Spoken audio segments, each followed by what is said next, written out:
एक वृद्ध व्यक्ति अपने बहू बेटे के यहाँ शहर रहने गया। उम्र के इस पड़ाव पर वह अत्यंत कमजोर हो चुका था, उसके हाथ कांपते थे और दिखाई भी कम देता था। वो एक छोटे से घर में रहते थे, पूरा परिवार और उसका 4 वर्षीय पोता एक साथ डिनर टेबल पर खाना खाते थे। लेकिन वृद्ध होने के कारण उस व्यक्ति को खाने में बड़ी दिक्कत होती थी। कभी मटर के दाने उसकी चम्मच से निकलकर फर्श पे बिखर जाते तो कभी हाथ से दूध छलककर मेजपोश पर गिर जाता। बहू बेटे 1-2 दिन ये सब सहन करते रहे, पर अब उन्हें अपने पिता की इस काम से चिढ़ होने लगी। हमें इनका कुछ करना पड़ेगा, लड़के ने कहा। बहू ने भी हाँ में हाँ मिलाए और बोली, आखिर कब तक हम इनकी वजह से अपने खाने का मजा किरकिरा करते रहेंगे, और हम इस तरह चीजों का नुकसान होते हुए भी नहीं देख सकते। अगले दिन जब खाने का वक्त हुआ तो बेटे ने एक पुरानी मेज को कमरे के कोने में लगा दिया। अब बूढ़े पिता को वही अकेले बैठकर अपना भोजन करना था।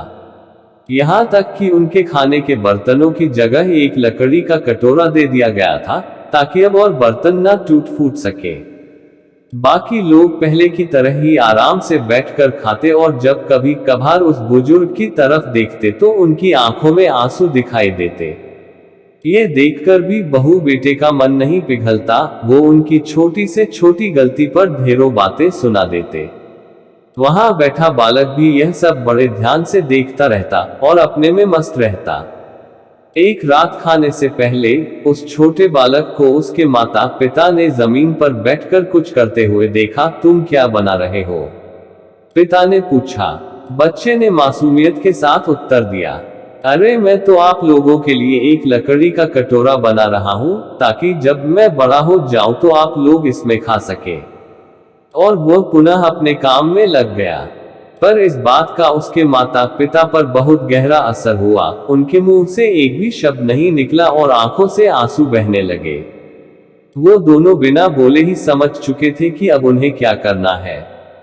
उस रात वो अपने बूढ़े पिता को वापस डिनर टेबल पर ले आए और फिर कभी उनके साथ अभद्र व्यवहार नहीं किया।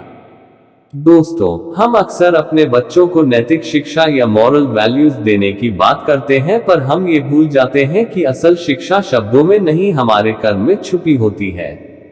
अगर हम बच्चों को बस ये उपदेश देते रहे कि बड़ों का आदर करो, सबका सम्मान करो, और खुद इसके उलट व्यवहार करें, तो बच्चा भी ऐसा ही करना सीखता है।